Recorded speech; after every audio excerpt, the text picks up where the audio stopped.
Hello there, you're watching and listening to another Scoutcast from www.fantasyfootballscout.co.uk, and my name is Mark. My name's Granville. My name's Jonty. My name's Andy. My name's Az. Perfect running order, Granville, perfect. That was also, we rehearsed it, we're on time, perfect running order, nothing's going wrong. Welcome to the Scoutcast. If you joined us last week, we're still talking to each other, and it was very civil off air, even though it was a bit more fisticuffs on air. Very feisty last week, Jonty. We're going to tone it down this week, or are you going to start hitting me with blows again? Yeah, well, no, me and Granville will hand it over to Az and Andy. They're going to really tear strips off you later while we just watch. But no, tonight, it's all a lot of chat about Aguero tonight. And should we get him in? Who makes way? Ooh. And then Harry Kane, those stats, those lack of goals. Mid-price mids, we're going to look at. Lots of questions about that. We've been asked to name our top defender for those wildcarding a bit later. Bonus magnets. I've got a kind of a bonus magnet squad to unveil, which you may or may not be impressed by. And obviously, we're looking ahead to the week as well, all the usual. Indeed, Andy, I'll come to you. I've been last couple of days, well, since Saturday, obviously, been tormented by this Aguero issue. We're going to talk about it at length tonight. I've kind of been looking forward to this just so I can get 4 other fantasy managers in front of me that I can chat to about this. I almost feel like this is going to be a bit of a support group because I am agonising over this. I mean, just briefly, how are you feeling about it? Well, I'm kind of in the same situation. I'm waiting for you guys to tell me what to do, basically. Yeah, exactly. It's just going around in my head. I've gone from not getting him to wild carding. What am I doing about Lukaku? It's just, we'll come on to it later, but yeah, it's a nightmare, really, because what do you do about a fit Aguero? You get him in. That's always been the rule. It has always been the rule. And I wrote it in the knee-jerk on Saturday, and it's kind of weird that we've drifted away from him, but they're not, because if you look back to last season, at this time last season, he was just about to get his 3-match ban, of course. So, yeah, I mean, we're going to go into it in detail. I mean, Az, how are you feeling about it? Are you in the same boat? Are you looking to us for help here? Because it looks like we're all looking to each other. Oh, no. Well, last night I had the transfer on the screen. Ooh, Lukaku to Aguero. I just had to press confirm because I wanted to catch the price rise, but I just thought, no, I'm going to give it a couple more days. And now I'm having second thought. So, yeah, it'd be good to talk about it later. Yeah, indeed. And Granville, I mean, you're without Kane. We're going to talk about him in detail. But, I mean, how are you feeling about Aguero? A player, obviously, we've all known and loved, of course, very fondly. Yeah. Well, as a Jesus owner, it's even more tricky for me because I do have coverage. There's no way I'm going to go Jesus to Aguero. I think it's a wrong. It feels a little bit sideways. Maybe not. I think we'll have to look. We'll have to look at it. I don't think I'm going to do it immediately. I'm considering. I will consider it, especially if Jesus keeps getting taken off early. But now you say that you're considering getting Aguero, but only last week you were going Kane, Lukaku, Firmino. I think you're all going to be following me. This is it. And that's all that, we'll all be doing this. But 1 week, a few days later, you've changed your mind again. Yeah, it's funny because I was on the show on Thursday and I did say that this was a big week because I thought Lukaku might struggle without Pogba. And I just thought that if the City boys did well, then Lukaku would be under pressure. I didn't for 1 minute think Kane would fluff it. I didn't even put him in the equation. So yeah, it's obviously unpredictable. It's the start of the season. We saw it last season with this. And we're going to go into it in detail. What we've got, members, this time last year, after 5 matches, City had scored 18 goals. They were flying, and everyone, I think I had Aguero and Sterling in my team, and then he got the ban, and then it all went, memories up, so to speak. Jonty, I mean, we're going to talk about this in a lot of depth. Let's look at our game weeks first, before we get onto those questions. Yeah, so it's Granville. Granville was the top, and I'm sure he's going to mention that one of his top is probably because he hasn't got Harry Kane. This is why he's turned up tonight, isn't it? Just to gloat. We all love a gloater. Well, he might have a point about Harry Kane. But that's over to you, Granville. I think it was. I did say last week that I was worried. I've got no doubts about Kane as a premium striker, as a performer in FPL. He'll score bags of goals this season, but bear in mind he is the most expensive player in the game. That's number one. And the second thing, things have changed because he doesn't play at White Hart Lane. And that was my point that I made last week, that I want to see what happens at Wembley. Now, the few days before, they played in the Champions League and scored twice at Wembley. Yeah. But the Premier League is a different competition. Teams tend to sit back, and they didn't seem to. I mean, they didn't break them open that many times. They did struggle against the Swansea side, which came to defend. Let's be honest about it, and they've struggled so far this season. If a team comes to Wembley and attacks them, like who did they play? Dortmund. I'm sorry, who did? Sorry, Dortmund. Dortmund, of course, Dortmund. They're an attacking team. They attacked him. I think they were a bit naive in doing that.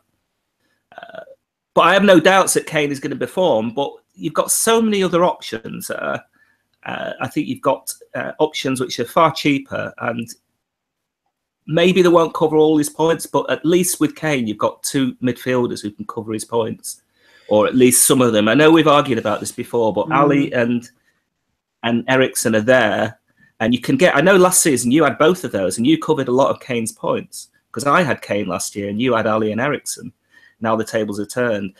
So this is sort of the first week where I've really benefited from not having Kane, because the other weeks I haven't always picked the right captain. This time I was lucky enough to pick the right captain. Well, it didn't look like that, a few minutes before the end, but that's what you get with Lukaku. You get quite, I mean, he was fairly lucky. I've got to admit that, but he can always do it. And United have piled on goals at the end of games. They've done it a few times this season now, and I think that will continue. Whereas Spurs, they are, I don't know. There's something about them playing at Wembley at the minute. The thing is, with the Dortmund game, they scored really early on, Spurs, and so obviously Dortmund are going to come at them, and they've yet to do that in the league. So that's the thing, isn't it? I mean, it's about getting that first goal. If Spurs scored in the first 10, 20 minutes every match, they could win 2-3-0. But because teams will have to come out unless you're West Brom. But it's not going to happen until they get that first goal, because and it's proving so difficult. I find it bizarre. I mean, it's understandable that it's going to have an impact, but you kind of think they would have trained for it. It's not hard to train on the dimensions that Wembley is. We're talking about top-class footballers here. We're not talking about a mid-table team. We're talking about world-class players in this team with a world-class manager who can prepare them to do it. You've got to think world-class coaching team, facilities to. I don't really understand why they can't crack it. How much of it is the pitch, and how much of it is just they've had a bit of misfortune? I don't know. It's so difficult to pin down. It's a pitch and the stadium. I mean, why do you think teams just perform better at home than they do away? Because they're used to their stadium. Spurs aren't yet used to playing at Wembley, and the fans are further away. It all makes a difference. So I think for that reason alone, they're not going to win the league. And I think they are. They've got a cracking team, and I think it's going to affect Kane's output. But fortunately, you've got 2 away games coming up.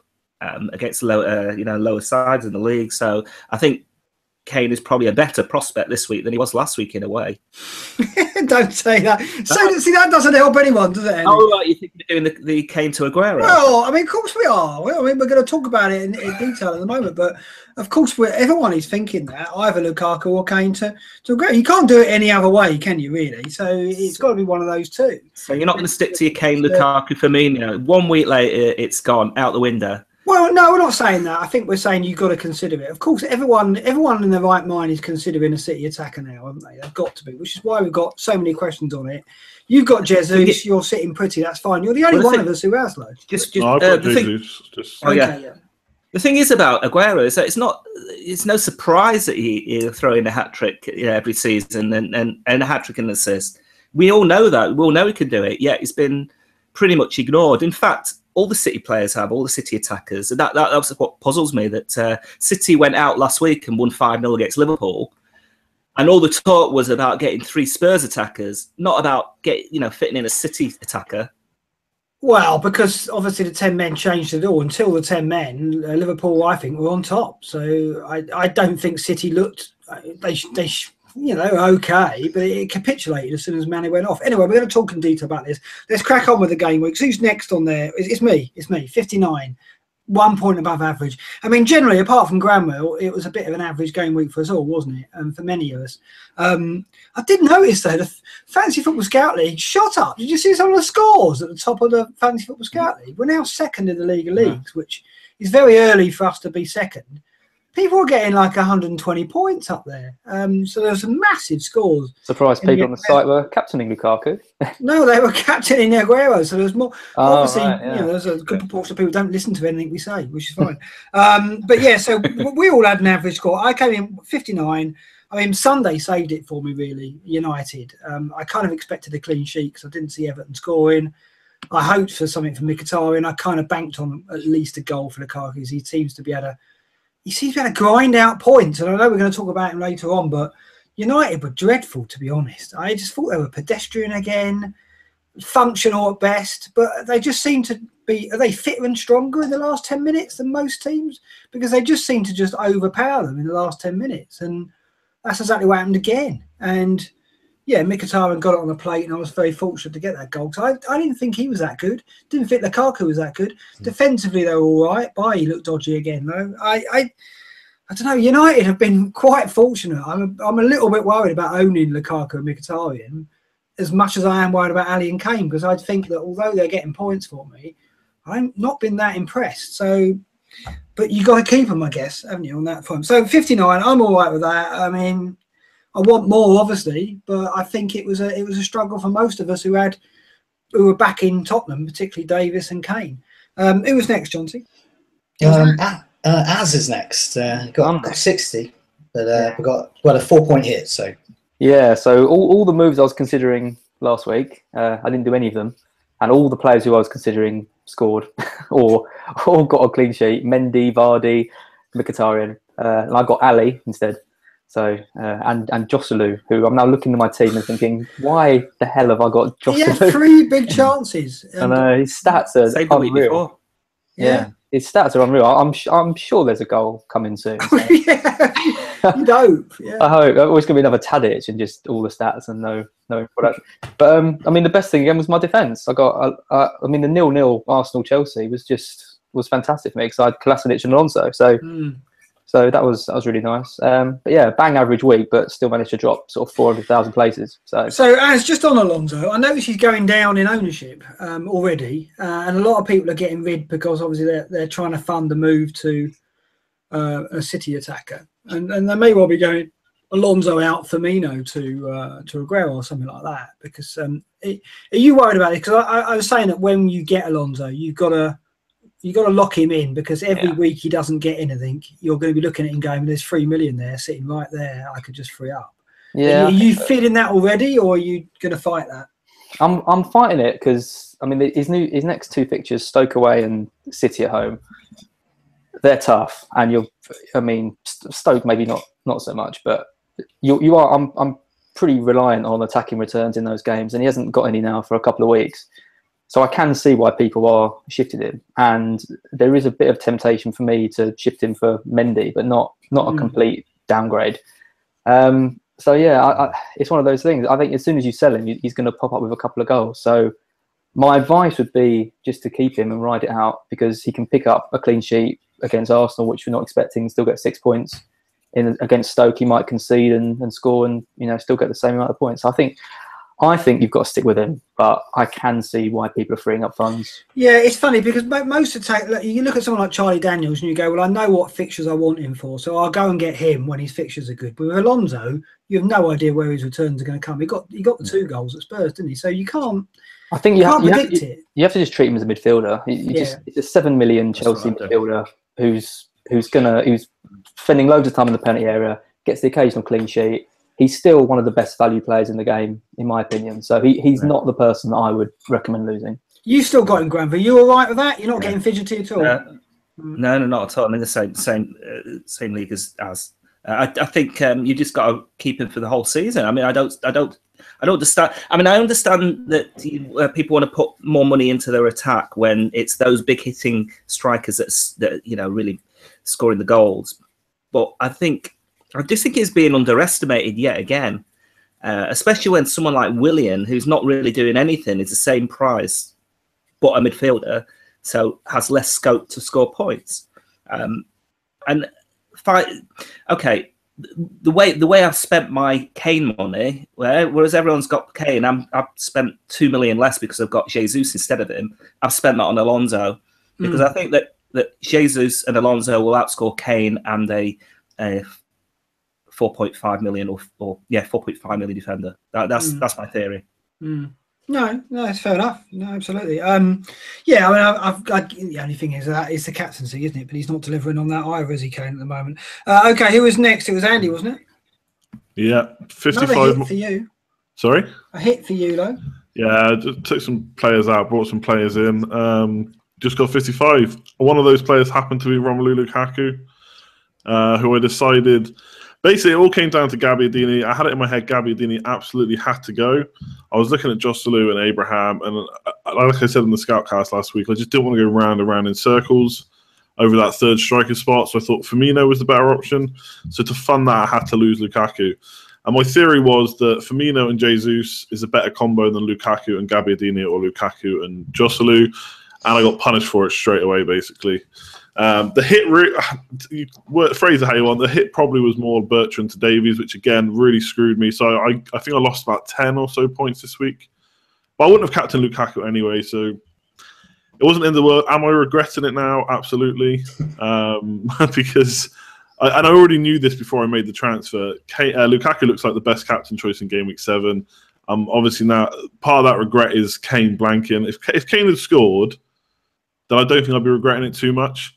But now I feel like I haven't got a good captain for game week 7, whereas everyone else has got Lukaku. I'm going to be stuck with Jesus against Chelsea away, or Kane, or an out of form Kane potentially. So, yeah, it didn't go too well for me. I have got Jesus now for Crystal Palace this week, but Aguero is the one we really want. So, yeah, I don't know. Yeah, it's a strange one. I think there's perfect logic to what you did. It's just unfortunate with Davis. I mean, no one really saw that coming. I thought he was going to rest him for the FL Cup. It's bizarre. He's kind of played Dembele tonight as well, which is really odd decision to rest him on Sunday. I mean, I think I was too rushed. He had a knock, but he was on the bench. I don't buy that at all. If he's on the bench, he's fit. He doesn't need to be on the bench. If he's got a knock, why would he on the bench? He's got Carter's Vickers he could have put on the bench. He didn't need to put Davis there. For me, he's rested him and gone, oh, I've boobed there. I'm going to use a.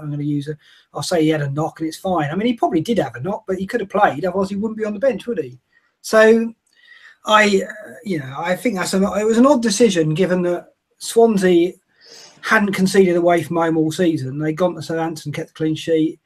And they could absorb pressure, and they did exactly that. And Davis has been so important to them. And when you couple it with Dembele as well, that's quite a big loss. Those two. So the funny thing was, I actually, because Davis didn't play, I got Norton off the bench. Did you? Yeah, for a clean sheet, which is ridiculous because obviously I never expected that. I thought Kane was gonna batter him. I don't feel sorry for you at all now. Then that's fine. But then, I just need to mention someone else that did really well for me this week because we got a question on midfielders and how there aren't any. But my midfield killed it this week. Mkhitaryan, Salah again.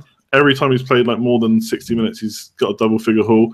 And Christian Atsu, who I get some stick about every single week, but he's 5 million and he's scoring. No. Not from you guys. Just in general, I seem to get stick about having this 5 million player, but he's doing really well for me. Jealous. Yeah, I think Richie and Atsu are gold because you look at Newcastle's stats. Hang on a minute, Mark, you were having a go at Andy last week about you did. You said, "What are you talking about? You've got Atsu." I think there's nothing wrong wrong with that. There's nothing wrong with Atsu. I think Loftus-Cheek. If we're going to go back to Loftus-Cheek, it's going to be totally fine on Loftus-Cheek. But I'd rather have Loftus-Cheek and 0.5. But I do think Atsu. I'm surprised at Newcastle's stats because if Osalu could finish, blimey, Richie and Atsu would have another 10 points, I think, surely. Yeah. I mean, Atsu looks good for 5 million. Both him and Richie either side, because Newcastle seem to be. I think they're sixth total attempts. So I'm surprised because I thought Benitez had come up and be very conservative, but it's not that way at all. And so they look really good. And if they had a striker, it'd be very good indeed. So haven't they? They've got Gale. I don't know why he's not playing him. Hey, they've got the mighty Joselu. Don't write him off. please. Mitrovic should be back for a game soon. Then he'll elbow somebody else and he'll be off again. But Yeah. it's no, Atsu's done well for you. Just, I mean, we're coming to Jonty next, just as Richie's done well for you. I mean, outstanding. He seems to be getting the same assist every week, but it still counts. Do you know what? As a Dallard, I absolutely love Richie. He's incredible. Corner to Newcastle, pops it in, hits someone, goes in every week, and he got 2 of them this time. Yeah, and that's going to carry on. Especially when they've got good fixtures, which they have. This is why, I mean, when he went down, because I often mock the transfer market, I can't understand what some people do. I can understand people getting Aguero in.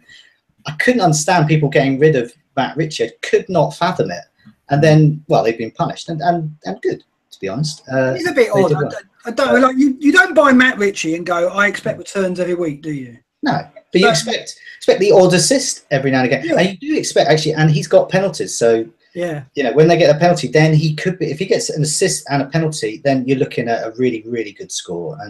But yeah, this week I was quite similar to Andy. Didn't quite get rid of Lukaku, so Lukaku saved me a bit. But I got rid of Stevens and Gabbiadini. I just thought they'd both either fail or be dropped. In the end, it was a bit of both, and it was both. So I dumped them. So I was really delighted when I saw the team sheet, and then I saw the Spurs team sheet and Davis. So I got Firmino in, did nothing.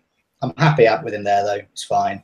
And I got Davis in. I'm happy with that as well. So long term, really happy. But short term, oh my God, it's terrible. But yeah, Richie, Salah, Lukaku, they saved me, and happy with that. But yeah, Kane, captain, not good. Yeah, I mean, this is it, isn't it? I mean, he's an FFS player in a way. Like Aguero and Kane traditionally are kind of our staple captain choices, aren't they? And we very rarely waver from one of those two when they're in their pomp. And yeah, Kane. Anyone who captained Kane lost out this week. But we did.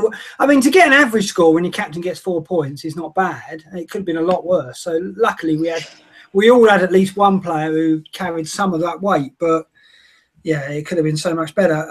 Okay, I guess we've got to talk about Rough and the Smooth next, but we've got lots to talk about Kane. Can I give a quick shout out to Pascal Gross, who picked up another assist? He did, didn't he? Now, Pascal Gross getting a load of transfers. This is what I don't understand, because Richie's only a smidgen more expensive. Atsu's cheaper, yet everyone's on Gross. And yet I look at Brighton. I watched the Brighton-Bournemouth game, and my word, Brighton didn't want to know for the first half. It was like, well, we're not going to turn up for the first half. Second half, we'll give it 5 minutes. If we nick a goal, brilliant. And they did.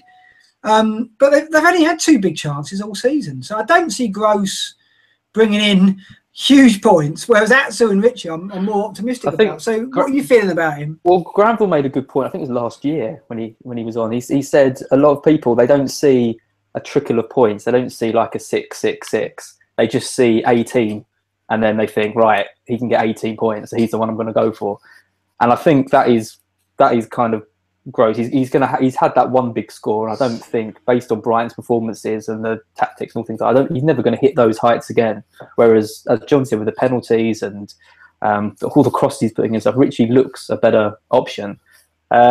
But you know, it's Pascal Gross, isn't it? Andy keeps jinxing it every week, so I'm hoping he's going to say a comment. I'm happy about that. There's no way he's keeping this up. I watched that game. I thought, I'm coming away from 2 clean sheets from that game, and then just one cross. It was a great cross, to be fair. It was a great cross. Brighton they're just not going to score goals. But I guess it's a bit like we've seen in the past. Sometimes it doesn't matter, because when they do get a goal, the kind of star man or two are going to be the ones that are involved. A bit like Charlie Adam at Blackpool, Sigurdsson at Swansea. I mean, I'm not saying he's as good as them, but he's going to be the one maybe to create or score, basically. Yeah, I mean, the good thing about him is he got 1 assist and got 2 bonus. And then you had someone like Jordan Ibe who got 2 assists. You had all the goal scorers who missed out on bonus. So he's clearly doing something to put himself in the bonus points. He only played 55 minutes or something, didn't he? 60 minutes. So bonus point-wise, he's looking like he's going to be up there. And if he looks like the only player who's capable of doing anything. So yeah, it's the key passes. Is he in Jonty's bonus magnet X1? We'll see. We'll find out later. Tune in later. Killing me. Yeah. I'm sure the listener out there will be hanging on for that in particular. In fact, I'm tempted to skip all the Aguero chat and just go straight down to these bonus magnets. Deary me. Okay, we've got Rough and the Smooth, haven't we? So is there a miserable lot to go through? Come on. Yeah, there is. Yeah, yes. Slarty Bartfast. I always like it when he posts, because I get to say his name. He wildcarded this lot out. Foster, clean sheet. Bertrand, clean sheet. Valencia, goal, clean sheet, 3 bonus points. Brady, assist, bonus point. Brady looks good as well. We'll mention him a bit later. And Aguero. He got rid of Aguero. Oh, dear. Another one. PLN. Is he still with us, Slarty Barfus? Yeah, he actually got an average as well. He got just below average, 55 captain game. So he got similar to us. Yeah, he hasn't joined a commune somewhere and just completely. I mean, I think out of all of those, Valencia, it makes sense to perhaps to get rid of Valencia to Jones. He's not going to score a goal every week. Bertrand downgrade, Missing out on an Aguero 20-point haul. That is almost tempting to rage quit. I think selling Aguero away to Watford is a bit risky. I think that would have rung a few alarm bells. But he captained Kane, so that indicates he was blinded by our stupidity last week. by the podcast. And we've so we're partly to blame. So I've got another one out. PLN wildcarded out Alonso, Silva, Lukaku. He brought in Ali, Morata, Davies, and Kane, who he captained. So, another one who foolishly listened to us. Sacramune 9 and Poncio 22, they sold Lukaku for Kane. And Runatic, he sold Valencia and Lukaku for Davies and Kane. I mean, it just doesn't... it's sad. But let's get to some smooth. So there's a couple here I just wanted to mention. So Traxon, he captained Davies, who didn't show up.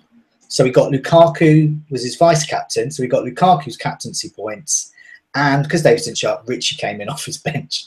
And Valencia, and it never rains, but it absolutely pours points. He had Valencia too, ended with 91. I think it should be the rough, the smooth, and the jammy. That's so jammy. I like that one. I love the ones where player doesn't show up. And then suddenly a mountain of points. It's like a domino effect, isn't it? One player just like boom, boom, boom. So his Sunday was fantastic. And this guy I want to mention, Alan Barker. Now, he got Mendy in. What's so special about that?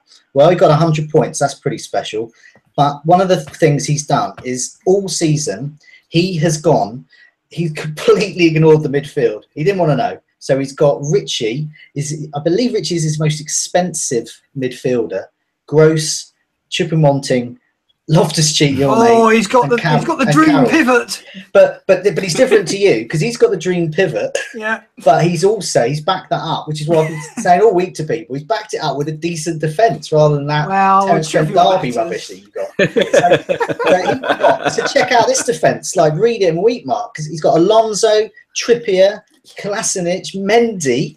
And he's got Davies as well. He's not got Alex Arnold, does he? He didn't have to bother with the midfield. He doesn't care about his midfield. 5-2-3. Well, so you go 5 at the back, and that's enabled him to afford the magic up front of Kane, Lukaku, and Aguero. There's no worries for him. He won't be playing 4 at the back when RLC gets going. Game week 3, he was 3 millionth. He's got 3 millionth in the world. He's up to 55,000. He's gone up nearly 3 million places in 3 weeks. I don't know if that's a record. It's all about the wing-backs. All about the wing-backs. Well, see, it's straight out of the AS manual, isn't it, this? I mean, as are you purring at this? I mean... Yeah. I am loving it. Yeah. It's great to hear. Yeah. Gross as well in there as well. Yeah, it's my dream team. I might wildcard to it. You're not allowed 2 teams, Az. This is cheating, basically. Okay, that's fantastic. Okay, community questions. What are we talking about? Yeah, let's do it. We're going to be Aguero. We can't get through all these questions, can we? What we're going to do is I'm going to mention 2 or 3 of them, and then let's just kickstart it, and then off we go. So, fantasy free, is it worth getting rid of either Kane or Lukaku for Aguero? I think that's one of the main questions. Yeah, we've got to talk about that. FPL Freddy is getting rid of Kane before he approached the kind run of fixtures for Aguero, destined to be a Hazard to Sanchez moment. We might remember last season, all of us got rid of Sanchez to get Hazard in, and then Hazard did nothing. It wasn't all of us, was it? It was mainly me, wasn't it? Well, I think I did it as well, and a few others did it. And anyway, Sanchez turned up at West Ham and scored about 1,000 goals. And what's the matter? Is Aguero essential, that word again? Or will he actually be benched with a little bit of fear-mongering and illusions? Have we forgotten the golden rule of FPL? Never go without a fit. All right, let's get cracking. Granville. Is Aguero essential? No, absolutely not. You know what? He could be benched next week. Well, yeah. I mean, you just said it. It could be. I mean, you just cannot. Sow those seeds of doubt. I don't know. I have to look at the Champions League. What the next game is? I know they've got an easy game next. They've got Shakhtar on Tuesday. Right. Okay. Shakhtar. What's the game after it? That's the main. Napoli. Okay, so that's the game, and they're playing at home. So someone is going to get rested, I think, for that game, because that'll be the crunch game. I think that'll be the one that, if they win that, they'll probably win the game next week. Yeah, I think they've got Stoke before Napoli, so Stoke's a hot spot for one of them to get rested. Yeah. So Pep wants to play his full squad. He wants to give everyone a chance, and he keeps switching his team around. Danilo didn't play. Well, but this is it. This is it, right? I've got to stop you on that because he's not. He over the last 3 matches in all competitions, he only made 1 change in each. Whereas Klopp and Pochettino went crazy with it. Okay. So my question to you is: do you think he's changed, or is he just lulling us into a sense of security here? Yeah, it could be. Maybe he's just deciding on his best team, and now he's found it. I mean, his best team's always got to include Aguero, in my opinion. And I don't understand why he benched him early in the season. It was bizarre. But he did do, and it meant that people who had Aguero had to get, ended up getting rid of him because they saw Jesus as the prime City attacker. And he maybe still is. Who knows? I mean, I may have the problem that Jesus, if he keeps getting withdrawn and he doesn't play 90 minutes, it's just restricting his chances to score. I think Aguero, obviously Aguero is a class player and he's proven in the league. You have to consider him, but who do you swap him for? I mean, I don't want to lose Lukaku. I think he's a goal a game man. Kane, I think is struggling because of no White Hart Lane. I think he'd be the one that would get rid of. But a lot of people have gone for 3. They've gone for Kane, Aguero, and Lukaku. It's just very expensive. It can be done. But you've got to sacrifice elsewhere. So Aguero not essential for you. That's fine. You're going to stick to Jesus, and I'll take it. We're going over to another Jesus owner now, to Andy. Aguero essential or not? No, I don't. Essential, no. But if you think he's going to play, then is there a better? Not even a. Sorry. First of all, is there a better striker than him when he's on form? Probably not even Kane. I don't know. Probably close. Kane. Aguero on form, come on. I think Kane's at another level, even to Aguero at the moment. I think the only thing I would give you is they're maybe equal. I don't know if Kane's not that much better. Either way, Aguero's very, very good when he's on form. And they've got 3 really good home fixtures in the next 4. So I don't think Kane to Aguero is the worst transfer. But I've still got that little man on the shoulder telling me that Kane is going to score soon. Don't get rid of him. And I'm struggling because I've got Jesus as well. Now, I don't mind doubling up. To me, if Aguero is a good option, it doesn't matter whether I've got Jesus. Aguero scores his points regardless. I'm not bothered about coverage or anything like that. Part of me thinks that Jesus is actually still the main striker because he's getting taken off because he wants him to keep playing. But the problem with that is he has to score all his points in 60 minutes. Otherwise, he's out. So I can absolutely see why people are getting him in. Swapping him for Lukaku, I'm not sure about. And I thought that even before he scored because Southampton away and Palace at home is better than Palace at home and Chelsea away. But obviously Luiz is out now, so that makes it a slightly better fixture for City. So I don't think I do Lukaku to Aguero. But Kane to Aguero, I'll give serious thought to. And I am giving it serious thought. And maybe doubling up. But I am worried that I'm going to obviously have to wait until whatever the cup is called now. Yeah. We'll call it EFL Cup because it can still. Yeah, to see who plays in that game and try and get something out of it. But we have seen Aguero get benched. So it's all well and good saying that Pep is keeping a similar team now, and he is. You can't argue against that. But Aguero has already been benched for not really any reason, I don't think. There was no reason to rest him in particular. So I'm in 2 minds, really. Imagine if you get rid of Kane and bring on... It's fear, almost. Yeah, it definitely is, because... It'd be a nightmare, especially if Kane finally does the business. Do you know what I mean? It definitely is fear because we're talking about getting rid of. I still think Kane is the best player in the game. I think yes, Aguero's got his hat trick, and he played brilliantly. But you've got to remember what Kane was able to do last season, and he scored 7 goals in the last couple of away games. I think he's ridiculously good. And Dortmund, he showed it. That was one of the best teams in Europe, and people were talking about him being world class at that game. Aguero has been world class. Is he still world class? He's not in the Argentina team. The Argentina manager doesn't think he's even good enough to play for them. So I don't think he's at the level he was a couple of seasons ago. He can be hugely effective, no doubt about it. But I still think Kane is above him, just. I mean, Argentina do have the best player to ever live, so I think that's... Well, okay, but Aguero is a different player, isn't he, to Messi, isn't he? So yeah, exactly. But I don't know. I mean, I really think what Graham said earlier has to be taken into account as well. And it's one of the reasons I shipped Lukaku. Obviously, that was a mistake, but the 1 million can be used pretty effectively right now. We're all trying to skimp and save for our teams. Like, for instance, one of the reasons I don't really want to wildcard is because my midfield won't change. I just don't see any reason to drop Eriksen, Mkhitaryan or Salah. So I've really got no money to put around. So Kane to Aguero would free up 1 million. And again, like knee-jerking Lukaku back in, I've now got Kane and Jesus. That could be Aguero and Lukaku. And is that a better combo? It probably is. So I think Kane to Aguero has got real merit. I just don't know if Lukaku to Aguero has. Okay. All right, Az, I'll ask you this one. Do we trust Pep now, or have we still got any doubts? I don't trust him at all. And I think that is the problem, is that he's kind of essential for this game. But then beyond that, you've then got a lot of other options around the price bracket. So no one's talking about Morata, who come game week 8 has got Crystal Palace, Watford, Bournemouth. So does he become essential if he scores a couple of goals before those? Is a difficult one. I want Aguero for this Palace game, but then I don't really want him for the Chelsea game. And then I'm looking at swapping him out for another player. So do I just stick to my guns and stay with Kane and Lukaku, who I think are probably going to be the 2 top goal scorers in the league, and just keep them consistently? Or do I do what I've never done in previous seasons, which is what I think you had some success with last year, Mark, is kind of switching them around a bit and sort of bringing in the players with the better fixtures, taking them out again when the fixtures turn, going by form. It's a different way of playing to what I'm used to, but we've never had strikers, this many strikers. No, this is it. I was doing it with midfielders who can tend to go on a run of 3 or 4 games without a goal, whereas when you're talking about Kane, it would be bizarre if he went 3 games in a row without scoring. You know, I expected to score either at West Ham or definitely at Huddersfield, and certainly at home to Bournemouth. I know you can't predict it. We thought he was going to score against Swansea, but I'd still be incredibly anxious about those 3 matches.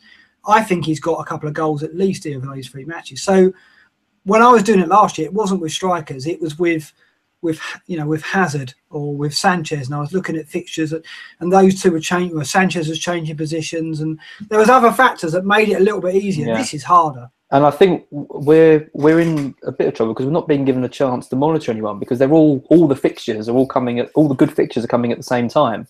So even players like Vardy, he's got really good fixtures as well. So if you can even drop down to 8.5 million, have him as a good third striker, which puts me off going for Aguero as a third striker option and just completely ruining the rest of your balance. So I mean, you don't trust Pep at all. I mean, because I worry that I almost feel like he'll find a way of cocking it up. People are saying, well, he's found his system now. Why would he change it?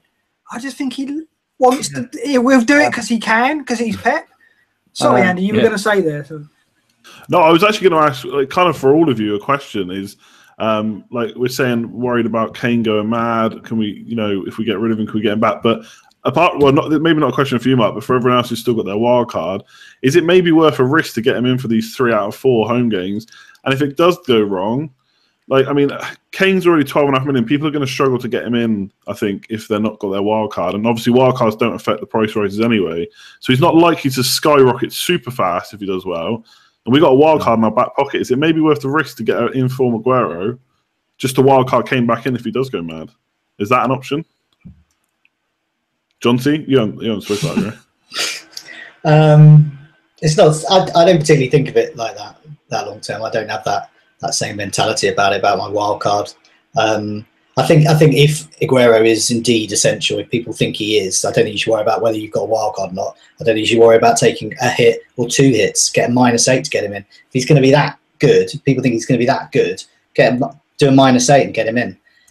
For me though, I look at Man City as well as Aguero. So I'm not just thinking about Aguero, I'm thinking about Jesus as well, Silva, and also their defence as well. And when you look at a table of big chances this season, you've got Manchester United at the top with 20 big chances. So this shows the quality that's going on there. And they've got all those goal attempts as well. And then you've got Man City just behind with 17. So they are completely dominating not just the quantity, but it's very much the quality of the chances. So if Aguero is playing, whoever's playing up top, whether it's Jesus, Aguero, and whoever's supplying them, whether it's De Bruyne or Silva or the wing backs, you're going to want some of that action, because that is really good stats. And then low down is Tottenham on 8. So these are the kinds of things I'm looking at there. And other things about, is Aguero essential? It's not necessarily Aguero. I think a Man City attacker is very advisable, put it like that. And so if you look at things like, I was looking at home form as well. So I think home and away, Man City seem a bit different. So for example, like say Stoke and Newcastle, they're different home and away entities. And I feel like Man City are as well. And at home, I was looking at it, and it's Jesus really, who's the one I think is the main striker, definitely. And he's only played 100 minutes to Aguero's 180 at home. But he's already had 6 shots, and Aguero's just had 5. So he's already had more, almost half the time. And his shot in the box rate is 1 every 20 minutes, whereas Aguero's every 45 minutes at home. So Jesus is the main man there. And he's more accurate as well. 2/3 of his shots are on target at home compared to just under half for Aguero. And he's also added a headed attempt to play. So he's got a range of shots there. But overall, and this is it, overall home and away, Aguero's game has changed. So last season, Pep was saying, he needs to do more for the team. Well, he has. He's created 12 chances, and he's already got 2 assists. Jesus has got 2. So whilst all of that research thinks, maybe Jesus is the man to get this week, maybe he is essential. And then I look at Aguero and that assist possibility. So if Aguero is going to score and get an assist or 2, and then the bonus, then that's captaincy material. And those are the things I'm looking at when I'm considering Aguero. Are we worried about Aguero at home? Because he only got 5 of his 20 goals at home last season. Because there is a fact City aren't as, I don't know, they're not as fluid at home. We saw against Everton, they did struggle to break them down. It's much the same as Tottenham have done. When a team turns up, Watford, bless them, they just don't know how to shut a game down. They were 3-0 down at half time. They tried second half, couldn't do it. But they're not going to play Watford every week, and they're not going to play 10-man Liverpool every week either. So they're playing a worse team. Well, you say that, but the thing is, Hodgson's not stupid, no matter what people say. He will know how to go there and defend. So I don't think they won 5-0 against Palace last season. I don't necessarily think it's going to be a 4-5-0 thrashing, because Hodgson knows how to defend, and that's the one thing that he'll want to do. We've got a small sample at the moment, but I was having a look at Man City as a team at home and away. And away, maybe it's because it's skewed by that Watford game, but then they did ever so well against Liverpool at home. But everything, pass completion, possession, penalty area touches, goal attempts, big chances, set pieces, corners, you name it, they are better away. So I'm looking at those fixtures, like Granville was talking about earlier, about looking at Kane at home and thinking, actually, I don't think that's a good fixture. Kane away, maybe. And I'm actually looking at Man City, and it's not that I'm concerned. I think Man City against Palace at home, that's got goals in it, surely.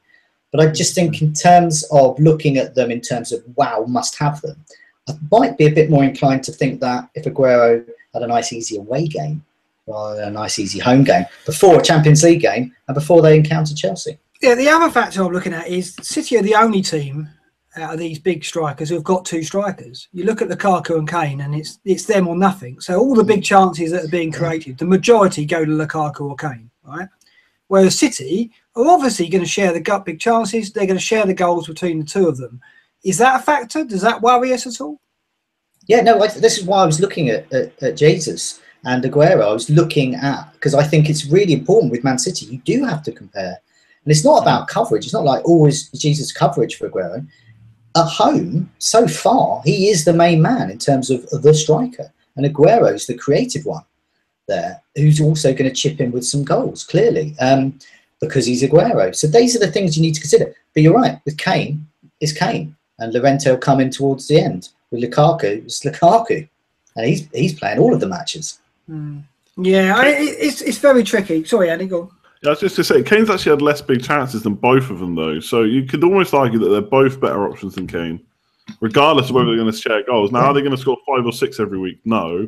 But like you said, Aguero's getting assists too, which does top it up. I don't think we look at that enough probably with strikers. But the one thing that does put me off, I don't know if you mentioned it, Mark, when you said that they're probably better, Crystal Palace are better than they look, but Saka is also back as well, which is going to help them. So To answer like the essential question for me, I think no, basically, just to kind of round off my point on it. But I think both of them are stats-wise might be better than Kane. Whether or not that'll play throughout the next 4 games, we don't know. The thing is about Kane, and someone mentioned it tonight on the boards, I noticed, he has hit the crossbar, the post 3 times this season, and he could have got a penalty, and he scored 2 goals already. So feasibly, he could be sitting on 4 or 5 goals, and none of this would be even discussed. They haven't played well, Spurs, but he has played well individually. He's tried everything he can to score goals, and he's been a bit unfortunate. So we've got to factor that in as well. And I look at it and go, it's Palace, but then they've got Chelsea, whereas Kane has got West Ham and Huddersfield. And I don't think there's a lot in that, really. And plus, you've got to factor in the fact that either Aguero or Jesus will go off after an hour in both those games. Even against Chelsea, one of them will probably go off because that's what he tends to be doing. In every game, he's taken one of them off an hour. We'll see. I mean, Wednesday's team sheet at West Brom's going to be interesting because this is the other thing. He hasn't got Iheanacho, so he can't go and play Iheanacho at West Brom. He's got to play one of Jesus or Aguero, surely. So I don't think anyone should be getting him in yet because we don't know what's going to happen on Wednesday. I mean, we saw this time last year, Aguero elbowed Winston Reid in the face and got a 3-match ban in game week 6. He probably played Bernardo Silva as a false 9 or something. Or Sterling as a false 9. He could do, but I don't think he will. I think he took Jesus off because Jesus is going to start on Wednesday. And then if that's the case, people are going to go, well, Aguero is definitely going to start at the weekend. But it could be the other way around. I mean, Jesus has played every single game so far. Is it time he got a bit?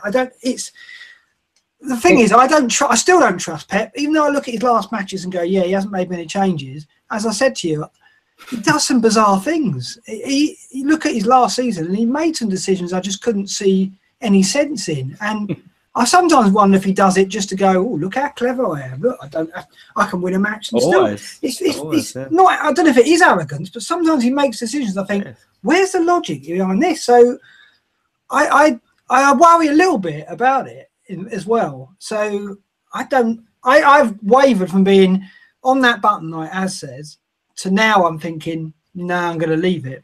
I might change my mind. Tomorrow's team sheet might change it, but I think I'm gonna leave it. Sorry, Granville, you were going to say. Was I going to say something?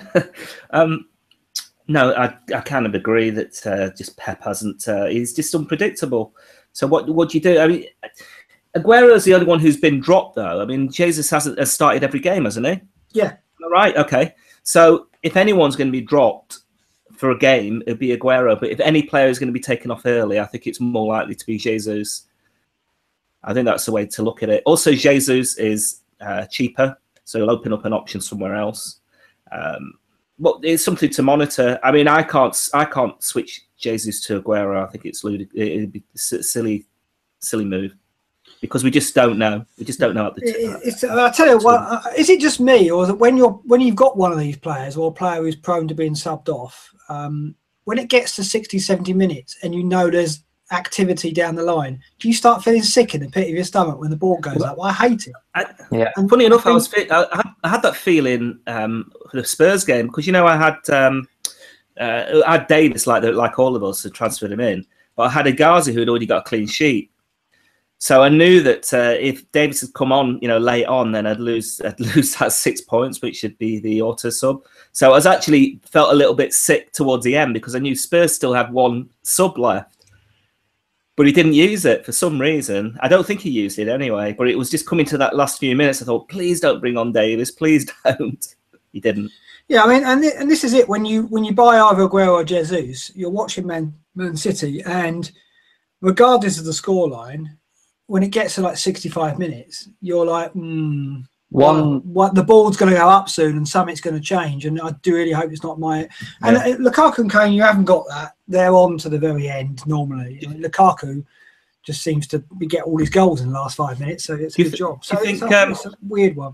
The other week, he took Jesus off when he was on a hat trick. Do you think he just didn't want him to get a hat trick? Do you think he's that spiteful? I don't know. He's Pep, though, isn't it? What can we say? So it sounds like none of us are going to do it. Just one more thing. Do you think there's anything in this? Because Aguero's only 3 goals away now from becoming their record goal scorer, and Pep said he wants to give him every chance to get it done as quickly as possible or something. Do you think does that sort of bode well for him in the coming games, or is that just more mind games just to mess with? Well, if that's the case, he's going to play tomorrow night. He's going to play against West Brom, isn't he? And if he plays against West Brom, then people are going to get nervous about his pitch time on Saturday. Don't know. This is the thing. Like, if you get Aguero, you're going to have these questions every week. I think you're going to be asking yourself, is he going to be on the team sheet? Is he going to be subbed early every single week? And I don't know. I don't know if we're over that yet. I think I was surprised about the Watford team sheet. I thought he would rest one of them, and he didn't. So I'm feeling more confident, but I'm still nervous. I mean, Jonty, are you feeling that as well, or are you beginning to trust him? Yeah, as we said earlier, but there's so many different options up top. And I mean, get this. Okay, so it's something that Rafa the Gaffer points out. So is a pattern emerging. So this might be familiar. Okay, so are we becoming the ultimate knee-jerk community? So we've got all these good players. One scores well, next week they don't. So yeah, after game week 3, points out Liverpool 4. Everyone was trying to get Firmino's salary. You wildcarded to get Firmino in. Then they all blank the following week.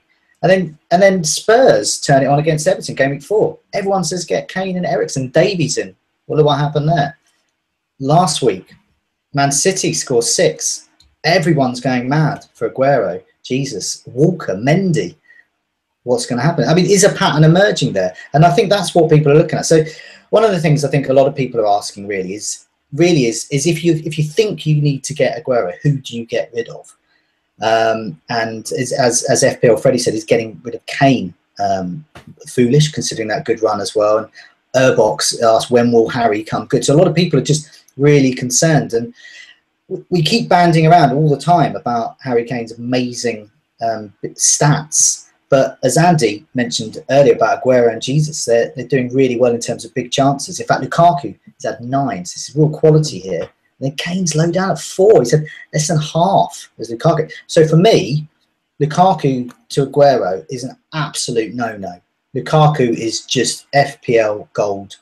Do not get rid of him unless he goes on a massive run of poor form. And he doesn't want to hear that. And that doesn't look like it. But I would possibly say there is merit in getting rid of Kane because they're so low down in terms of the attacking stats compared to City, the Spurs that is, and Kane is so low down in terms of the quality of the shots and the chances he's having. So I think there is merit into that. I mean, I tell you, this is how I'm sort of waffle on, but this is my train of thought with it. Is if anyone's going to make way for Aguero, it's going to be Kane. At the moment, I don't want to do that. But then I think, who am I going to captain this week? I'm going to captain Lukaku. I don't want to captain Kane. I don't trust him with the armband. So I don't trust the 12.5 million player playing away to West Ham with the armband. So then my logic thinks, well, then why don't I just get rid of him? Because I've got Eriksen and Davies, so I'm still happy with Spurs doing well, and get Aguero in, who I can captain, and we've seen what he can do. That's the way my brain is working at it at the moment. So I go from wanting to keep Kane to this makes no sense. Why don't I just get Aguero in for him for free? Yeah, no, I agree with you. I just think, I mean, my take on it is if I'm going to keep Kane, I captain him. You got to put faith in him because I still think he's the best player in the game. Well, well, the other reason is because those who don't have Kane, they're absolutely petrified that he is going to deliver. And if you captain him, then you're maximising that, aren't you? I mean, like the one thing that Granville's got Jesus, but the one thing he's going to worry about at the weekend and the weekend after is Kane going to punish me? That's going to be anyone who hasn't got Kane, just like anyone who hasn't got Aguero, that's what they fear. So you're right. If you've got Kane, I think it's very difficult not to captain him. I think in FPL, because in a way, I mean, it's not a limited transfers game. You can use those transfers, but it is in a way because they cost points. So you have to be careful with the transfers. And I'm not looking, I don't go with that rule of like, you know, I do think, you know, if he's in my team like that, why have I got him? But it's more the fact that I've got Eriksen and Davies. So I've got Spurs 2 top creators. So say Kane scores, then I've probably got the 2 guys who are going to be assisting him. So I'm well covered there. And Lukaku's just looking such a good captaincy option every week. I mean, for a dullard like me, it's fantastic. Yeah, I just think Southampton's a tough game. West Ham's not easy either. So they've got one of the worst home records in terms of conceding goal attempts this season at home. They got Virgil back. I think they're fourth worst, and they've had easy peasy fixtures. This is their first tough. In fact, this is their first tough game. It is. It's their first. They've had easy peasy fixtures, and they're conceding shot after shot at home. Yeah. Boom. What's happening? Manchester United are kind of rack up and visit. So, Lukaku's got the form. Man United are, well, people say what's happening in the last 10 minutes. Well, they've just got ultra fitness because they're all multi-millionaires with multi-million training facilities. Presumably Southampton have, but clearly they're not showing. They've got those ball workers. They're really expensive. They've got the ball workers. Yeah. They just got just have a quick job around the pitch. But I think you're right. I look at it and go, if I'm not going to captain Kane, though, why have I got him? So I think if I'm going to keep him, I'm going to captain him this week. So because I still think he's not a bad. I don't buy it that he's off form. He's fantastic goals against. Nor do I. That's why I don't want to get rid of him. I agree. I don't want to captain him because I don't feel I can fully trust him.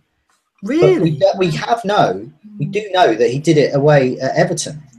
So I'm partially there, but I want to see him at West Ham. But I think I can trust Lukaku. So I don't want to just get rid of Kane just because I don't want to captain him. Because the following week, like Andy's finding out with Lukaku, he's looking at the captaincy. He's going, "Oh, that's fine. I can do without that." Oh, wait a minute, game week 7's coming up, and Palace, and I haven't got Lukaku.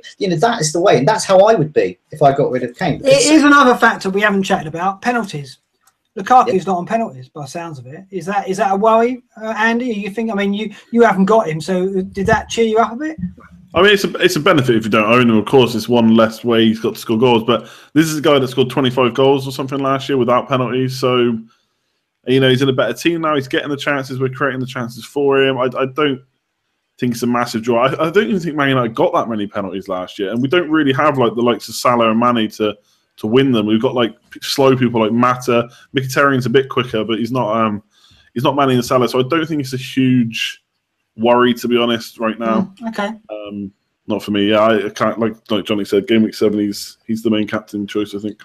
So if you had Kane and Lukaku, it would be Kane making way for you as well, would it? You'd keep Lukaku. No. I'm definitely not selling Kane for West Ham away. Right. I just think there's points coming. I know his conversion's down, but he's still shooting. Like we've touched on it before. He's the goals are coming for him. I think. For me, I like the idea of the kind of hokey cokey striker. Lukaku out for Aguero, and then Aguero out for Lukaku again, and then Lukaku out for Morata. Just keep changing it up. But I'm quite lucky because I'm quite happy with the rest of my team. Whereas if you've got 5s that you need to put out, you might not kind of have that luxury. So yeah, it's very difficult to advise. That all the points have been made, so I won't go back to them. But it is a very, very tough decision this week. Well, we're going to come to the end when we talk about transfers, and we're going to put it out there exactly what we're doing. But by the sound of it, no one is going Aguero in this Scoutcast. So with that, we'll come back to it later. We'll move on, Jonty. Yeah, so Hindu Monkey has dropped by to ask, is there any case at all this season for a strong midfield? Is it the year of rotating punts in midfield and go for a massive 3 in attack and a solid defence? And in that case, who are the best budget midfielders? So by that, he also means kind of, I guess, below 7.5 as well. Budget midfielders, mid-price ones to get. So, for me, I've already said his name, Matt Ritchie. He's just got everything. He's got everything that's coming up. So he's got Brighton. He's got that Liverpool defence. Looking forward to that one.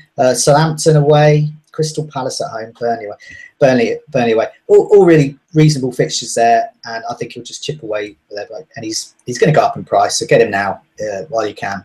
It's funny because he was a player we looked at when he came out of Bournemouth. He got 8 assists, 4 goals, I think. He was on pens for them, free kicks for them.